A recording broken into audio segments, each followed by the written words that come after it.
ونعوذ بالله من شرور أنفسنا ومن سيئات أعمالنا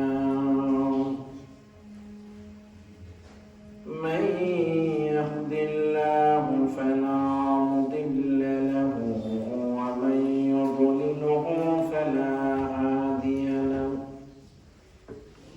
ونشهد أن لا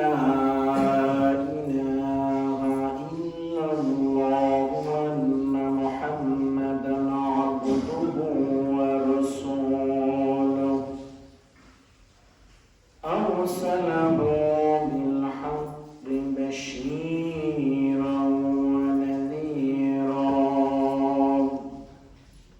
وداعيا إلى الله بإذنه وسراجا منيرا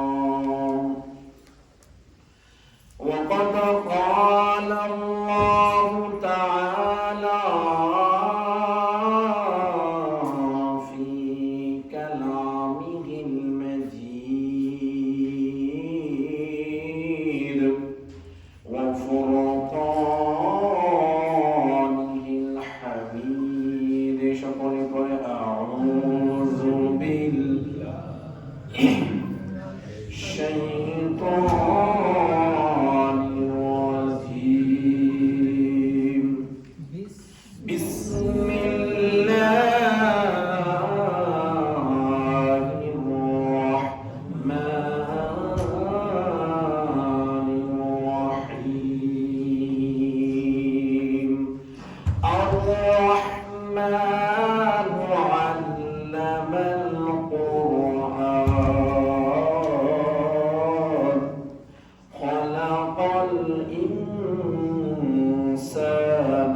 الشمس والقمر بحسبان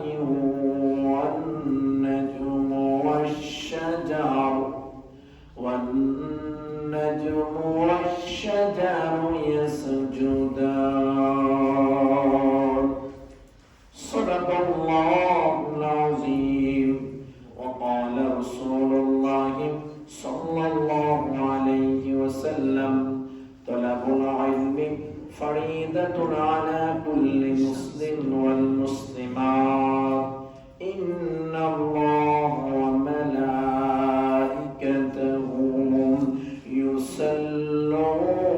يصلون على النبي يا أيها الذين آمنوا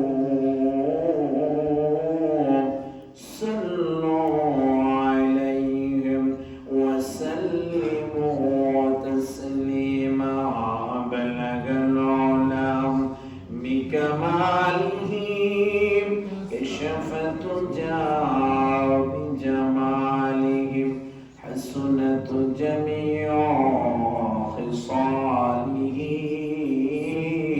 صلوا عليهم لا إله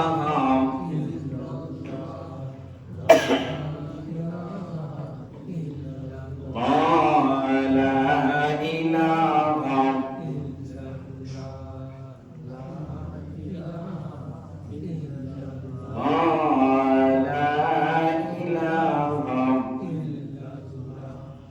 لا إله لا إله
মহান আল্লাহ পাক রব্বুল আলামিনের দরবার হাজার কোটি শুকরিয়া জ্ঞাপন করছি যে রব্বুল আলামিন আমাদেরকে এই জিলহজ মাসের দ্বিতীয় জুমায় হাজার মানুষ থেকে বাছাই করে আমাদেরকে মায়া করে আল্লাহর মসজিদে আসার বসার তৌফিকটুকু দান করেছেন। এই জন্য আমরা সকলেই শুকরিয়া আদায় করি আলহামদুলিল্লাহ। দুরূদ ও সালাম পেশ করছি মানবতার মুক্তির দিশারি নবীদের নবী সরদার দু আলম আখির জামান নবী মুহাম্মদুর রাসূলুল্লাহ সাল্লাল্লাহু আলাইহি ওয়াসাল্লাম। শহীদের সর্বোচ্চ আত্মার মাগফিরাত কামনা করছি। আজকে এই পহেলামে সকল শ্রমিকদের, সকল কর্মজীবী মানুষের প্রতি শ্রদ্ধা রেখে, সকলের প্রতি দোয়া ভালোবাসা রেখে আজকে পবিত্র জুমা আলোচনা শুরু করছি। আজকে সূরা রহমানের সংক্ষিপ্ত রূপে তাফসীর আলোচনা করব। আল্লাহ সুবহানাহু ওয়া তাআলা আমাদেরকে আলোচনা করার, শোনার, আমল করার তৌফিক দান করুন। আমিন। সূরা আর-রহমান পবিত্র কোরআন ৫৫তম সূরা, যে সূরা হিজরতের পরে নাজিল হয়েছে, যাকে বলা হয় মাদানী সূরা হিসেবে চিহ্নিত করা হয়েছে। আল্লাহ সুবহানাহু ওয়া তাআলা পবিত্র কোরআনে ১১৪টা সূরা নাজিল করেছেন। এই কোরআন নবীদের নবী সরদার দু আলম আখির জামান নবী মুহাম্মদুর রাসূলুল্লাহ সাল্লাল্লাহু আলাইহি ওয়াসাল্লামের উপর এই কোরআন নাজিল করেছেন মানবতার মুক্তির দিশায় হয়ে, মানবতার মুক্তির পথ দেখানোর জন্য আল্লাহ এই কোরআনকে নাজিল করেছেন। যিনি বলেন সুবহানাল্লাহ। তার মধ্যে সূরা রহমান খুব গুরুত্বপূর্ণ একটি সূরা, যেখানে বলা হয় জান্নাতীদের মধ্যে যখন জান্নাতে মানুষগুলা প্রবেশ করবে, নবীদের মধ্যে সবচেয়ে সুরেলা কণ্ঠের অধিকারী ছিলেন হযরত দাউদ আলাইহিস সালাম। আমরা জানি দাউদ আলাইহিস সালাম তখন তার কিতাব পাঠ করতেন, গর্তের পিপিলি থেকে শুরু করে সমুদ্রের মাছ পর্যন্ত তার কণ্ঠে তার কিতাবের সুর শোনার জন্য অপেক্ষায় রয়ে। হযরত দাউদ আলাইহিস সালামকে জান্নাতের মধ্যে যখন বলা হবে সূরা রহমান তেলাওয়াত করার জন্য, কোরআন তেলাওয়াত করার জন্য, কিছুক্ষণ পর তেলাওয়াত করে তাকে থামিয়ে দেওয়া হবে। আল্লাহ সুবহানাহু ওয়া তাআলা হযরত দাউদ আলাইহিস সালামকে ডেকে বলবে, দাউদ, তুমি যেই কোরআন তোমার সুরলা কণ্ঠে আমার নিয়ামত দিয়ে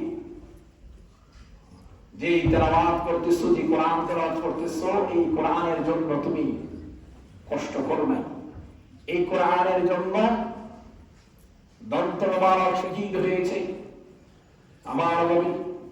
এই কোরআনের জন্য নিজের মাতৃভূমিকে ত্যাগ করতে হয়েছে, সব কিছু উজাড় করে দিয়ে এই কোরআনের প্রতি যিনি ছিলেন তিনি হচ্ছেন মুহাম্মদুর রাসূলুল্লাহ।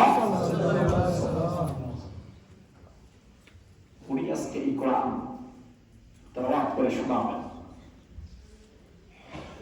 শুরু হয়ে যাবে আমাদের নবীর তেলাওয়াত।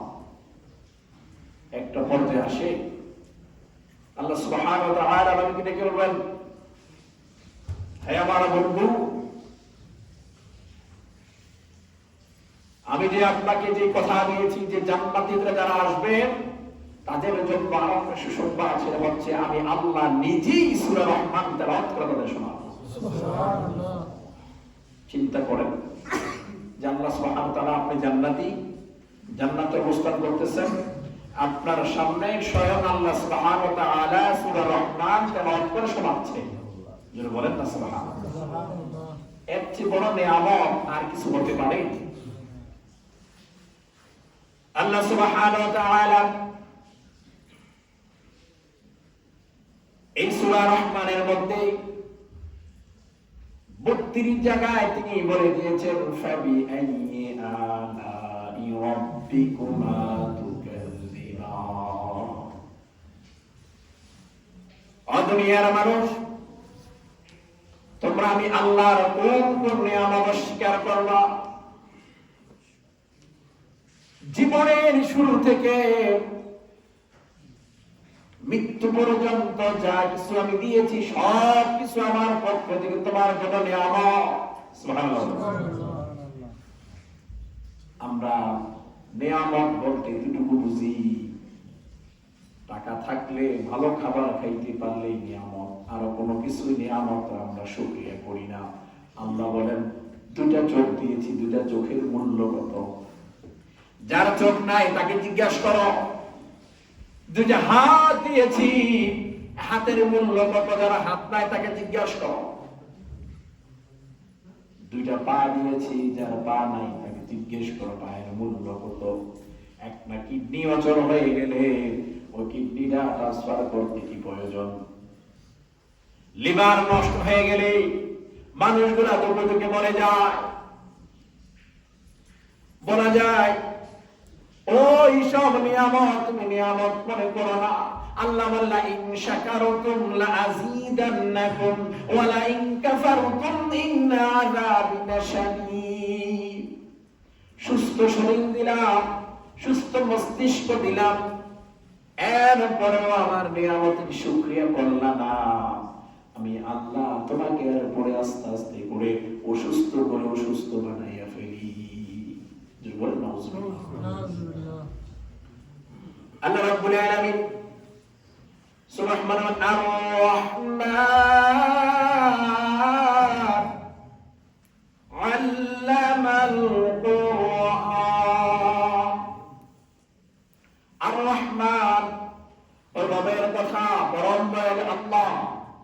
ওই রহমান, যিনি রহমান দয়ালু, যার ভিতরটা সমস্ত দয়ায় ভরপুর, তিনি হচ্ছেন আমাদের আল্লাহ। যদি বলেন সুবহানাল্লাহ। সমস্ত কিছুর নিয়ামত তিনি দিয়েছেন। আমরা সকাল যখন হয় দৈনন্দিন আমাদের উপর 5 ওয়াক্ত নামাজ ফরজ। কয় ওয়াক্ত নামাজ? 5 ওয়াক্ত নামাজ ফরজ। আল্লাহর হুকুম মানতেই হবে। একটু চিন্তা করেন, সকাল হয়ে যে দুপুর হয়ে যায়, নামাজের খবর থাকে না। এরপরেও আল্লাহ আপনার দুপুরের সকালের খাবার বন্ধ করে নাই, দুপুরের খাবার বন্ধ করে নাই, চলতেছে। আপনি চলতেছেন, হাঁটতেছেন, সবকিছু করতেছেন। এই জন্য আল্লাহ বলেছেন দুনিয়ার জন্য আমি সকলের রহমত হিসেবে আমি তোমাদের সামনে উপস্থিত হয়েছি। সুবহানাল্লাহ। একজন নাস্তিকও খাবার খায়, একজন নামাজিও খাবার খায়। একজন কোরআন বিদ্বেষী, ইসলাম বিদ্বেষী, সে হাঁটা চলা করে অক্সিজেন নেয়। ওই অক্সিজেন যদি চিন্তা করে আমার আল্লাহর হুকুম মানো না, আমি তোমাকে অক্সিজেন দিব না, তাহলে একটা সেকেন্ড দুনিয়াতে বাঁচার মতো কোনো ক্ষমতা নাই। আল্লামাল কুরআন, এই কোরআন তিনি শিক্ষা দিয়েছেন। এই কোরআন তিনি শিক্ষা দিয়েছেন। এই কোরআন নাযিল করেছেন মুহাম্মদুর রাসূলুল্লাহ সাল্লাল্লাহু আলাইহি সাল্লামের উপর। আল্লাহ রাব্বুল আলামিন প্রথমে তিনি বলে দিয়েছেন ইকরা বিসমি রাব্বিকাল্লাযী খালাক। ও রাসূল পড়ুন, আপনার দয়ায় আপনার রব আপনাকে পড়তে বলেছেন। আল্লাহ বলেছেন আমি কোরআনকে শিক্ষা দিয়েছি। খালাকাল ইনসান, আমি মানুষকে সৃষ্টি করেছি। সুবহানাল্লাহ। খালাকাল ইনসান, আমরা যদি চিন্তা করি আল্লাহ আমাকে কেমনে সৃষ্টি করে, আমি মায়ের গর্ভে থেকে দুনিয়ায় আগমন করেছি। আল্লাহ বলেন, বান্দা মায়ের গর্ভ থেকে দুনিয়ায় আগমন করেছো, ওই মায়ের গর্ভে কে তোমাকে দিয়েছে সেটা একটু চিন্তা করো। তিনি মানুষকে সৃষ্টি করেছেন, আল্লামাহুল বায়ান, যেই জবান দিয়ে তুমি কথা বলো এই জবান আমি আল্লাহ শিক্ষা দিয়েছি। সুবহানাল্লাহ। এই বয়ান, যেই জবান দ্বারা তুমি নাফরমানি করো, যেই জবান দ্বারা মিথ্যা বলো, যেই জবান দ্বারা আমি আল্লাহর জিকির করো না, কোরআন পড়ো না, এরপর আমি আল্লাহ তোমাকে এই বয়ান শিখাইছি। নাফরমানি করো না কেন? আল্লাহ বলেন, আশ-শামসু ওয়াল কামারু বিহুসবান, তোমরা যদি আমাকে অনুসরণ নাও করো, ওই চন্দ্র সূর্য এক একটি করে হিসাব করে আমার অনুসরণ করে, সকালবেলা আপনি হাজার চেষ্টা করলেও সূর্যকে প্রত্যেক থেকে ওঠাতে বন্ধ করতে পারবেন? দুনিয়ার সকল শক্তি একসাথে করেও যদি বলেন আজকে আটকাই দেব, রাস্তা আটকাই দেয়, গাড়ি ঘোড়া বন্ধ করে দেয়, সব কিছু বন্ধ করে দেয়, যদি এটাও চিন্তা করে যে আজকে যত কিছু আছে সমুদ্র আমি আজ করতেই দিব না, 18,000 মাখলুকাত সকল কিছু একসাথে করে যদি এই সূর্যকে আটকাতে চায়, আটকাতে সম্ভব? আল্লাহ বলেছেন এটা আমার হুকুম পালন করে, এটা আমার হুকুম মানে, এটা দুনিয়ার কোন হুকুম মানে না। যদি বলেন না সুবহানাল্লাহ।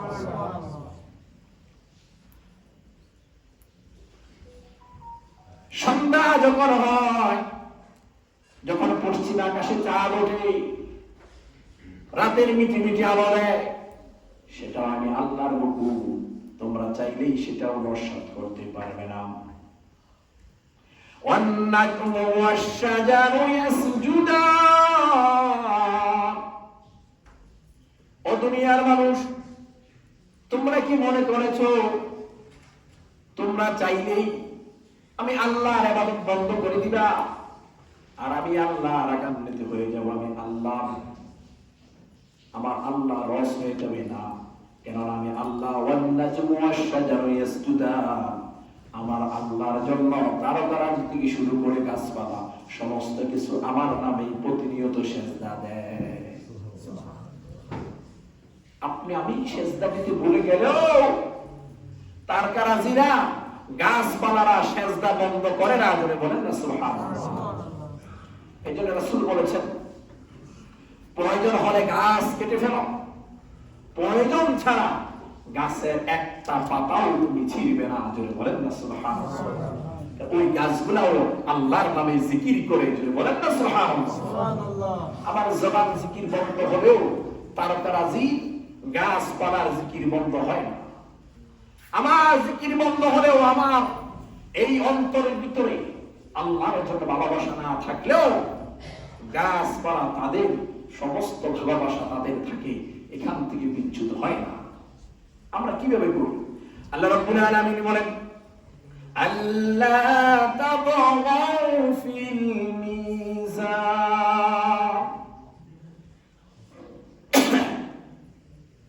আল্লাহ তাবগাউ ফিল মিজান, তোমরা যারা ব্যবসা করো, যারা ব্যবসায়ী, তোমরা দাঁড়িপাল্লা বিশৃঙ্খলা সৃষ্টি করো না, তোমরা ওজনে কম দিও না, কারণ ওজনে কম দেওয়া আমি আল্লাহ পছন্দ করি না। যদি বলেন না সুবহানাল্লাহ। আল্লাহর সমস্ত কিছু আল্লাহ রাব্বুল আলামিন বলেন, ইন্না সালাতি ওয়া নুসুকি ওয়া মাহইয়ায়া ওয়া মামাতি লিল্লাহি রাব্বিল আলামিন। আমি ঘোষণা দিলাম আমার নামাজ, আমার রোজা, আমার হজ, আমার যাকাত, আমার কুরবানি একমাত্র আল্লাহর জন্য। জোরে বলেন না সুবহানাল্লাহ। ঘোষণা দিলাম কুরবানি কার জন্য? আল্লাহর জন্য। কিন্তু কুরবানি দিতে গিয়া বিশৃঙ্খলা সৃষ্টি করায় দেয়, আছে না নাই? কুরবানি করতে গেলে ওই কুরবানির পশু পছন্দ না হইলে কুরবানির গোশত কতটুকু মাফা হয়, গরু এখনো জবাই হয় নাই কিনা হয় না, সেখান থেকে গোশত মাফামাফি হয়ে যায়, অনুমান করে কতটুকু গোশত হয়। আল্লাহ সুবহানাহু ওয়া তাআলা বলেন, বান্দা কুরবানি আমার জন্য, হিসাব কেন করবে? কুরবানি করবে আমার জন্য, তুমি কেন হিসাব করলা? আমার যারা হারাম টাকা কুরবানি দেয় তাদের কুরবানি হবে না। শুধু হবে না, আল্লাহ বলেন যারা হারাম টাকায় কুরবানি করে এটা শুধু আমার সাথে তামাশা ছাড়া আর কিছুই না। কুরবানি করতে হবে আল্লাহকে রাজি খুশি করার জন্য। কাকে? আল্লাহকে রাজি খুশি করার জন্য। আল্লাহ যেভাবে বলে দিয়েছেন সেভাবে রাজি খুশি করার জন্য। কিন্তু যদি আমরা আমাদের মন মতো করে কুরবানি করি, ওই কুরবানিটা শুধুমাত্র গোশত খাওয়া ছাড়া আর কোনো কিছুই হবে না। দেখতে হবে আমি যেখান থেকে কুরবানি করলাম শুধু নিয়ত করেই ছেড়ে দিলাম না, আমি এটা এমন একটা জিনিস যেখানে বুঝতে হবে যে এই কুরবানি যেটা করলাম এটা পরিশুদ্ধ কিনা, এটা পরিশুদ্ধ হইতেছে কিনা। যদি ভাগ বন্টনের মধ্যে সমস্যা হয়ে যায় তাহলে নিজে একা করে ছোট একটা বকরি দিয়ে কুরবানি করে দাও, একটা বকরি দ্বারা কুরবানি শেষ করে দাও। তারপর বিশৃঙ্খলার কারণে যাতে নিজের কুরবানি নষ্ট না হয় এই পথ আল্লাহ দিয়ে দিয়েছেন। জোরে বলেন না সুবহানাল্লাহ। এই পথ আল্লাহ দিয়ে দিয়েছেন, কারণ সেই পথ অনুসরণ আমাদের করতে হবে। আল্লাহ রাব্বুল আলামিন বলেন, ওয়াকিমুল ওয়াজনা বিল কিসতি ওয়া লা তুহসিনুল মিজান, ইনসাফের সাথে সঠিক ওজন করো, তোমরা ওজনে কম দিও না। কারণ ওজনে কম যারা দেয়, বিশেষ করে বলা হয় যারা ব্যবসায়ী করে, যদি এক ওজন কম দেয় তার হাতগুলা এভাবে করে দাড়িপাল্লার মতন কেটে কেটে সাইজ করে জাহান্নামের মধ্যে ঝুলায় রাখা হবে। একটা টাকা দিন, অনেকে ওজন ঠিক মতো রাখে না, ব্যবসা করতেছে দাড়িপাল্লার কোনো ঠিক নেই, পাল্লার কোনো কি নাই, ঠিক নেই, ব্যবসা করতেছে হয়তো। এই ব্যাপারটা তিনি আল্লাহ রাব্বুল আলামিন বলে দিয়েছেন, এত কিছু আমি দিলাম, হ্যাঁ তোমরা এরপর এই অবস্থার মধ্যে রাখো। এরপরে আল্লাহ রাব্বুল আলামিন বলেন, ওয়াল আরদু ওয়াদাআহা লিল আনাম, এই পৃথিবী আমি আল্লাহ সমস্ত সৃষ্টির জন্য বানিয়েছি, একটা দুইটার জন্য না, সমস্ত সৃষ্টির জন্য এই পৃথিবী বানিয়েছি। সুবহানাল্লাহ। সমস্ত গোটা জাতির জন্য এই পৃথিবী আমি বানিয়েছি। এই পৃথিবীর ভিতরে ফল মূল শস্য অনেক কিছু আছে, যেখানে বলা হয় দুইটা জাতিকে দুইটা বিভ্রান্ত করা বলা হয় যে দুইটা জিনিস দ্বারা সমস্ত কিছু রহিত করা হয়। দুইটা জাতিকে আল্লাহ বিচারের আওতায় কাঠগড়ায় দ্বারা করা হয়েছিল। বলেন না সুবহানাল্লাহ। একটা কাঠগড়া হবে জিন আর একটা হবে ইনসান, মানুষ। ধরে বলেন না সুবহানাল্লাহ। এই দুইটা জিনিসকে করা হবে যে তাদেরকে দাঁড়া করানো হবে, ওঠানো হবে। এটা বলা মিনহা খালাকনাকুম ওয়া ফিহা নুঈদুকুম ওয়া মিনহা নুখরিজুকুম তারাতান উখরা।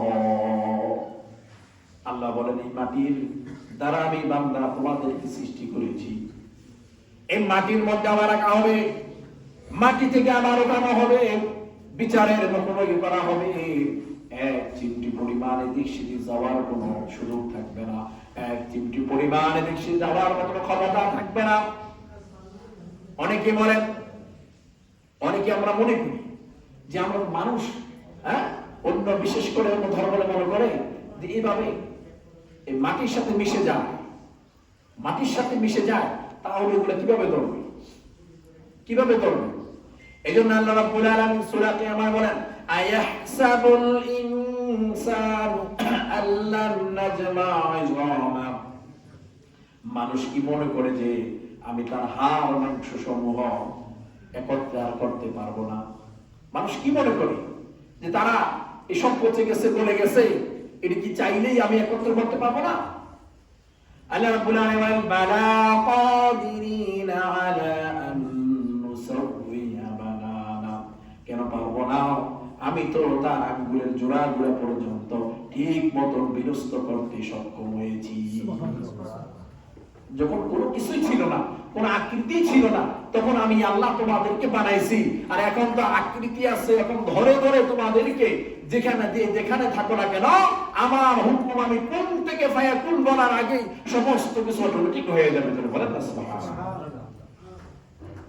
এজন্য মুসলমান, আল্লাহর রহমত থেকে নিরাশ হওয়া যাবে না।